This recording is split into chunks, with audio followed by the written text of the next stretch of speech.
Are you ready to be unmessable with? Well, you are in the right place.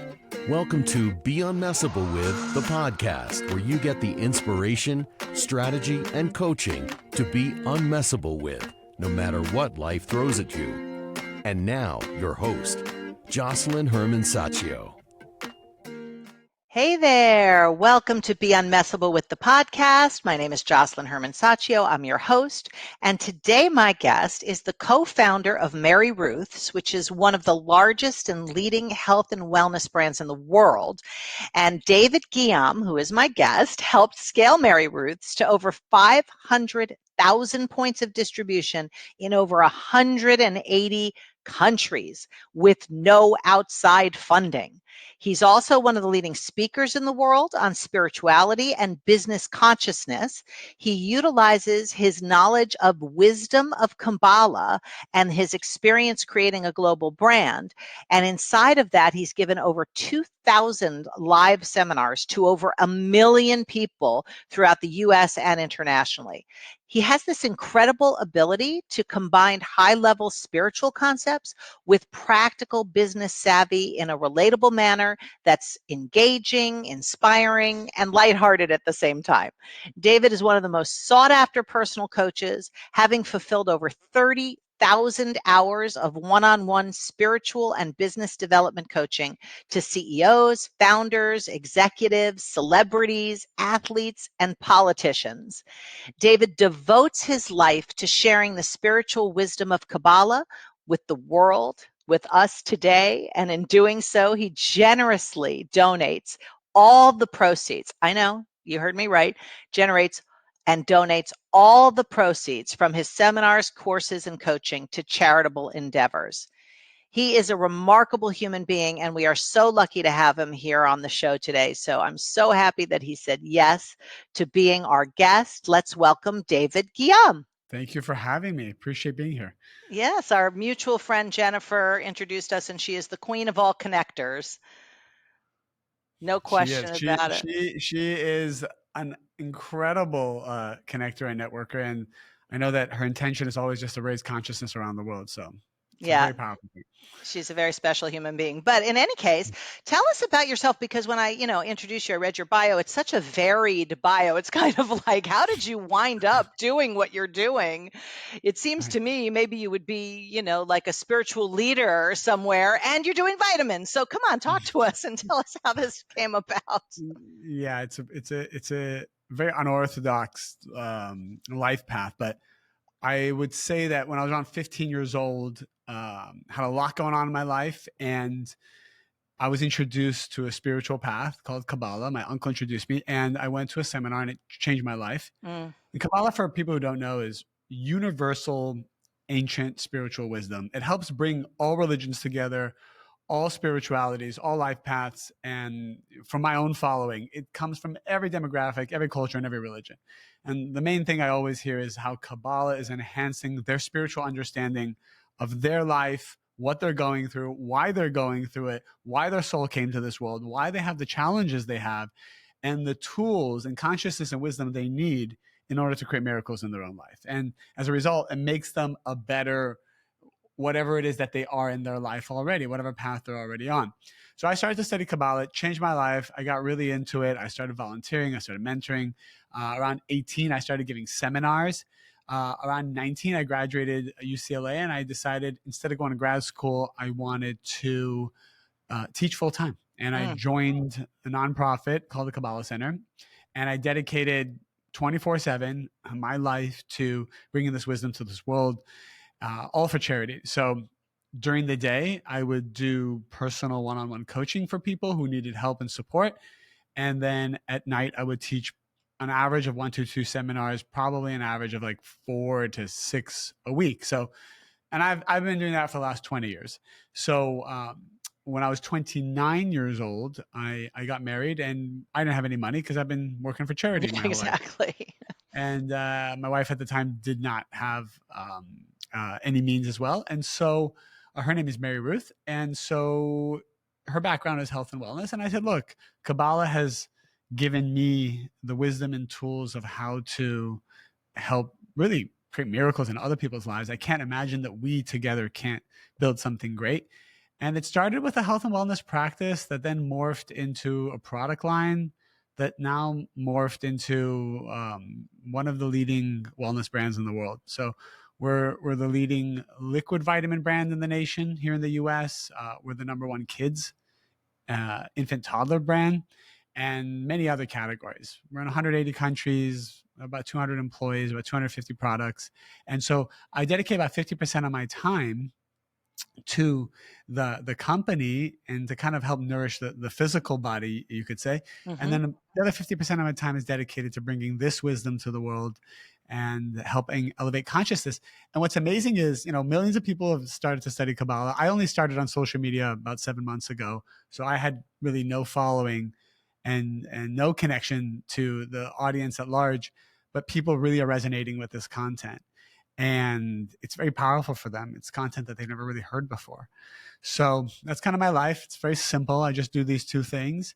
And it's definitely my passion. It brings me so much joy. It sounds like it does. And, one of the things that struck me when I was reading about you is that you were able to bring the company to this status of like, the number one company in the world, really, around liquid vitamins with no outside funding. Now, that is hugely rare.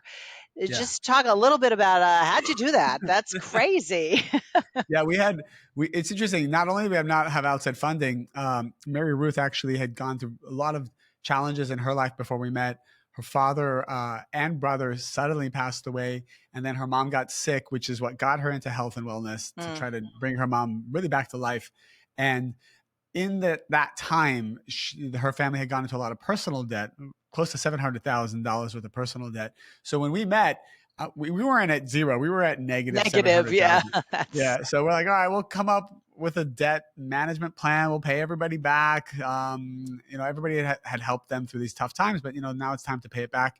And so I remember we had a few $100s when we made our first batch of products, and I was just learning everything on YouTube. I learned marketing, design, graphics, Facebook marketing, Amazon, supply chain.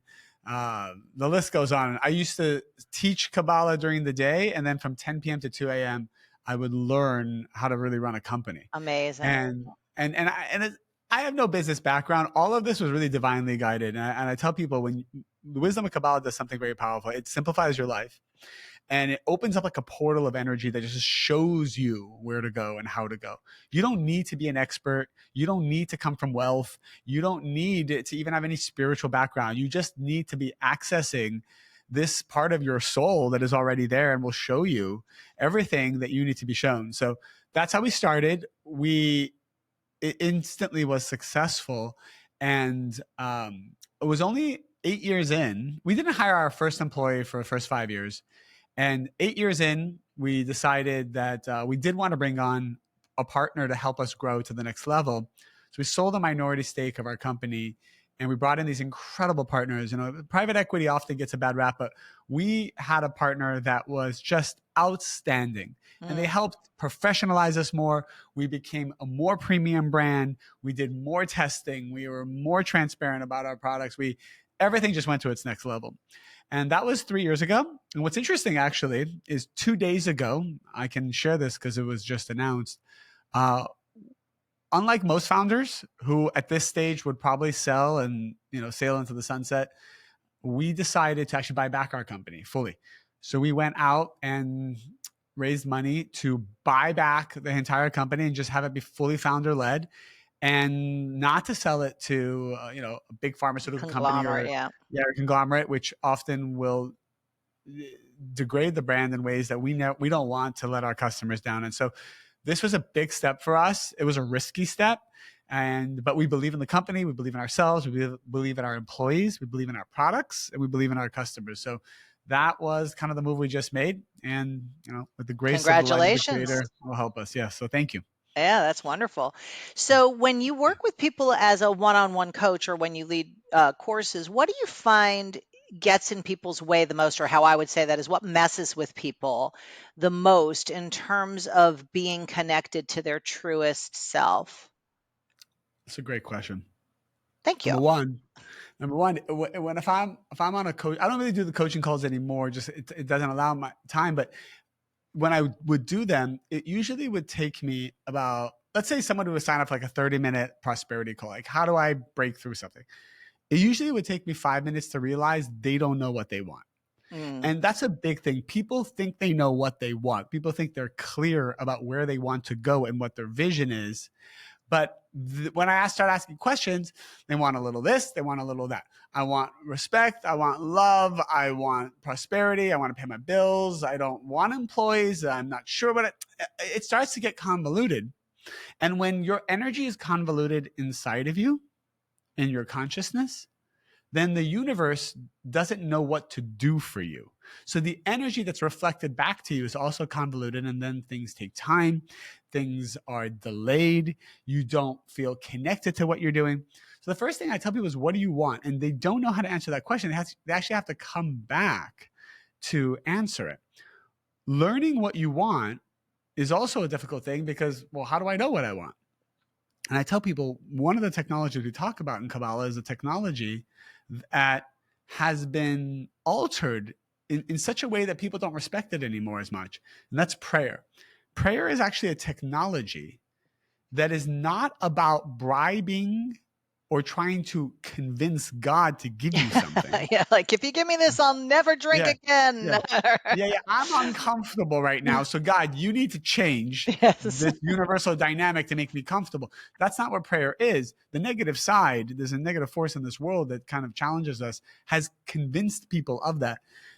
Prayer is a technology that allows you to open up your vessel to be able to let in the energy that's already been given. Because at the end of the day, the word Kabbalah means to receive. It's all about the soul, the vessel of energy. The energy's out there. Your soulmate is right there. Prosperity is right there. Certainty, wisdom, health, and healing has already been given. It's not like a mystery. Where is it? Maybe I have one, maybe I don't. It is there, already been given. The reason it's not revealed to us is we don't have the vessel. Our vessel doesn't have the capacity. It's not open to receive it. So what prayer does is it doesn't change God, it changes you. And it changes your frequency in such a way that it brings clarity. So for example, if I wanted to know what my purpose is, or I want to know what I want, I would literally go for a walk for an hour and I would talk out loud to the universe and say, show me what I want. Show me my purpose. Show me. And you keep asking over and over again. And then the frequency of your vessel changes. And then the wisdom and the information starts to come in. So that's one of the first, so simple, right? But nobody really thinks about doing that. I spend 3 to 4 hours a day now just walking. I mean, it's crazy. I'm running a company. I got a family. I got kids. I got all this stuff going. I got Kabbalah. But really 3 to 4 hours of my day is walking and talking to the creator, because I know that if I open up my vessel, the rest will be taken care of. I'll find the right employees. I'll find the right product ideas. I'll find the right everything. Just cut out all the riffraff when you know how to utilize prayer. Beautiful. I love it. You know, it reminds me, I don't know if you can see this, those of you listening, I have a tattoo on my arm. It says Abracadabra. Oh, yes. Which in ancient Hebrew or ancient Aramaic, depending on what language you want to dwell in, means with my word I create, or I create as I speak. Right. So it is, you're speaking my language. It is all, exactly. The work that I do is all about what are you creating and how do you shift from reaction to creation so that your word can give you your life versus your reasons or your reactions or your fears or even your wants, quite honestly. That's right. I love Yeah. that. Yeah, that's so funny. So, I like the idea of the technology of prayer because anything that's a technology can be practiced, Correct. like a methodology. So I don't know how many people listening have 3 to 4 hours right now to spend walking and talking, but what would you recommend to somebody? Like if you were coaching them, you say, okay, start with this and just spend this much time, and whether you're walking or not, but be speaking what you're creating. Well, people ask me all the time, well, how do I do this? How do I learn? I tell them, I teach a course. It's called Kabbalah 1. And I've been doing that for 20 years. About 6 years ago, we filmed it professionally, and I just put it out there for free for the world. People, it's for charity, so people can pay whatever they want, pay $1. I'm going pay to put the nothing. link in the show notes for Yeah, everybody for who sure. wants to do it. I know I'm going to do it. My husband, my kids, why not? It is life-changing. It's just like 10 sessions. You can listen to it as you're walking or going to the gym or driving, but it goes step by step. And I can share with you kind of what those steps are. It goes step by step, who you are, what is the purpose of your soul, why you have the relationships you have, why you attract the people you attract to your life, why you have the pain you're going through. And then it gives you the tools of what to do at every given moment when you're going through those challenges. And what happens is almost instantly, within 30 minutes of listening and absorbing the content, you start to make decisions differently in such a way that you see miracles immediately. And in fact, the number one comment I get is, I wish I learned this when I was a teenager, because nobody teaches these tools to you. But the second thing I learned is you can't go back. You can't go back to living life reactively. When you learn Kabbalah, it teaches you how to take control of your destiny. So I'll give you one example. Every soul that comes to this world, we can't just receive everything we want for free, right? You're not born with your soulmate. It's not like you both come out of the womb at the same time. All of this stuff has to be earned spiritually. People think they earn it by going out on a lot of dates or being a good candidate for marriage, looking a certain way. That's a very small part of it. The bigger part of it is, how do I spiritually earn my soulmate? How do I spiritually earn my purpose? How do I spiritually earn my wealth? What do I got to do to my vessel to draw and attract that energy into it? So one of the first steps of achieving that is realizing that your soul came to this world with spiritual baggage. That's called tikkun. In Hebrew, it means correction. Like, there's corrections of the soul that we bring lifetime after lifetime to correct. And what's interesting is, when a soul doesn't correct this baggage, so let's say, for example, anger or fear of abandonment. If you don't correct fear of abandonment, not only does your soul come back to deal with it, but your soul actually fragments into many more souls, each of those souls taking a piece of this baggage, because it was deemed that the one soul couldn't handle that much. So it's like, imagine you need to spread the burden. Exactly. Spread the burden. Yeah. So it's like four Davids, and these are all kind of soulmates in many ways, right? And it's a very powerful thing, because these souls have been fragmenting. So you could be in a room with like 200 people, and all of you could have been part of an original soul maybe 500 or 1,000 years ago. That's also why we have certain friends, animals that you feel deeply connected to can have those soul connections. It's a whole different discussion, like the karmic, reincarnation of animals. I talk a lot about that in my masterclass, but also on my Instagram. Your parents, all of this stuff is being chosen by the soul in order to work on the spiritual baggage. So if you have fear of abandonment, you're probably going to pick parents that are avoidant. You're probably going to pick a girlfriend or a boyfriend in high school or college and fall in love and attract that person into your orbit, who's always 1 foot in, 1 foot out, or love bombs you and then runs away, right? Why?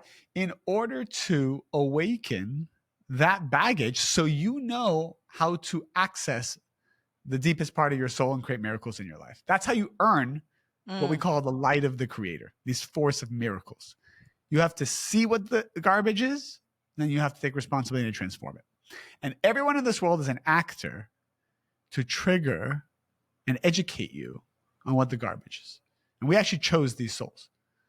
So difficult relationships, toxic relationships, narcissistic relationships, whatever you want to call them, the soul chose this before it came to this world in order to help it elevate. Well, what about great relationships? How does that play into the garbage? Great relationships. The definition of a great relationship really comes down to human dignity and communication. So I know very healthy relationships are actually the ones that argue the most. And I remember there was this scene from, there's a famous TV show. I can't remember exactly what it was, but I remember a scene where the couple was fighting. Husband and wife were just screaming at each other. And there's this old man sitting on a bench. And this old man kind of looks over to them when they're done screaming. And he's like, if my ex-wife and I would argue the way you did, we'd still be together. Well, there's It's such a passion when you argue. It's true. That's right. When you argue, Although my husband and I have been together for 30 years, so I'll just say this up front, full disclosure, we've only had 5 fights. It is just not a realm in which we play. it's not a way that you communicate with each other. That's right. It's just not our style. Yes. And we have a promise. We have a word in the matter, and it's purely created. It's not like I couldn't react and go crazy, and the 5 times we had the fight, I was pregnant and I did react. And I think that's a great example, because the relationships I see is a great relationship is basically one that feels the pain, argues, disagrees, hurts each other, right? Because when you love someone, you're going to hurt them. And they're going to feel hurt, because if nobody was hurt, it means they don't really care. But then you're able to kind of step outside of your body consciousness, which Kabbalah talks about, and then communicate about it. So it's not like you did this to me, I did this to you. It's like, hey, I just noticed this spiritual baggage that I brought to this world is feeling really hurt. It's like this part of me is being activated. And I'm really happy that you're in my life right now. We can talk about removing this. And that's why you need a mature partner to kind of go through that with. So that's really powerful when you can communicate through your tikkun. The tikkun is going to come up no matter what. Any kind of relationship you're in, you will trigger each other, because that's the whole point of relationship. How you handle them and how you transform, that's the free will.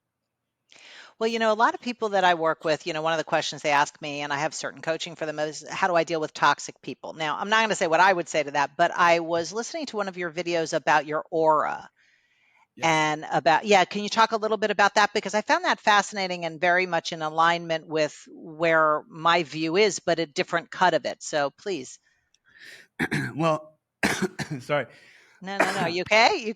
I don't want to. That's the tikkun here. You're gonna choke to death, and I'm gonna be responsible. Oh my God, that's like the title will be like, "I killed David" on the podcast. That'll go viral. So the idea is that we have this force field of energy around us. Kabbalah is called the surrounding light, and it's this energy that surrounds us that actually encompasses all the potential miracles we're meant to reveal. All the physical pleasures, spiritual pleasures, emotional pleasures, it's all surrounding us. And this is kind of what our aura is all about. The surrounding light plays several different roles. One of the things that it does is it pressures us and pushes us to be the best version of ourselves. Because when it's like a baby that's trying to be born, it's pressure. The woman feels pressure at the moment that the child is ready to come to this world. So this light starts to put pressure on you when it wants to be revealed. The light of love puts pressure on you. The light of prosperity puts pressure on you. We feel it as stress, anxiety, sleepless nights, frustration, sadness. All these feelings that come up are actually the light trying to reveal itself. The darkness people feel is not an absence of light. It's the excess of light. It's the excess of energy that's trying to come in that is so much energy, the vessel's not ready to handle it. So what it's doing is pushing us to expand who we are. It's pushing us to surrender. It's pushing us to have more certainty. It's pushing us to let go of our need for instant gratification and all the stupid things that we're holding on to that's causing us to be small. The ego is one thing, thinking small, choosing small pleasures over the big ones. Kabbalah just telling you meant to have it all. Why are you settling for breadcrumbs of light, breadcrumbs of energy? So it's not about good or bad.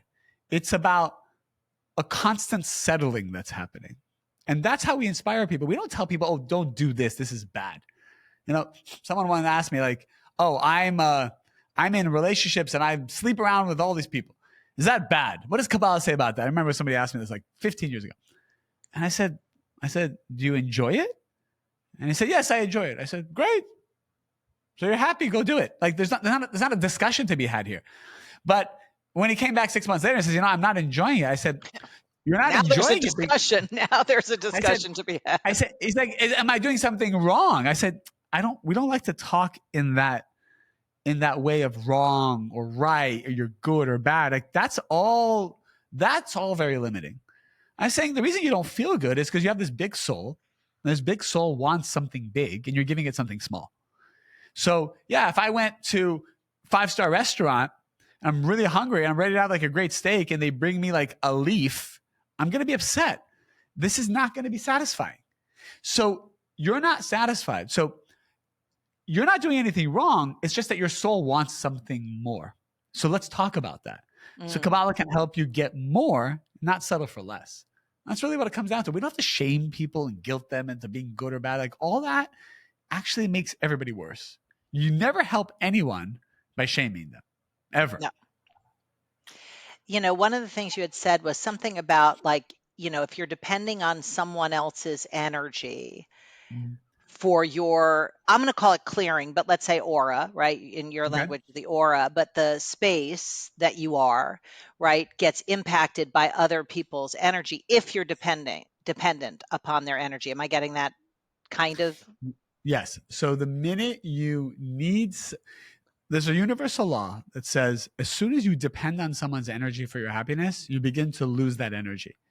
Because at the end of the day, when we're dependent on someone for happiness, dependent on them or something for self-worth, like my career makes me worthy, my clothing makes me worthy, my wealth makes me worthy, this person I'm with makes me worthy. Whenever we do that, we begin to lose that thing. The reason is because the universe is designed in such a way to help us be dependent on the light of the Creator, which is the most infinite powerful force that will never let you down. When you're dependent on a human or on a thing, it begins to degrade because it's you settling for less again. It's too small. Yeah, it's just too small. It's way too small. Well, I mean, what's bigger than the Creator? Nothing. So the Creator created everything. So go to the source. Why are you holding on to this branch? Go to the seed. So that's the whole idea, that when I start to depend or I start to wait for an apology, wait for you to like me, wait for success, wait for the economy, wait for the election, wait for the politics to change, what all the waiting does is it drains your energy because you become the effect and not the cause. I love it. And that's how it works. I love it. I love everything you say. I'm going to delve deep into your course, into your videos. I'm so happy Jen introduced us. And just, Thank you you. know, the one question I like to ask people, given this is called Be Unmessable With, is, you know, a situation in your life, if you can recall a difficult situation, one where you were dealing with really difficult circumstances that could have taken you out, but didn't, and you were able to emerge unmessable with. What's something that comes to mind? There's actually,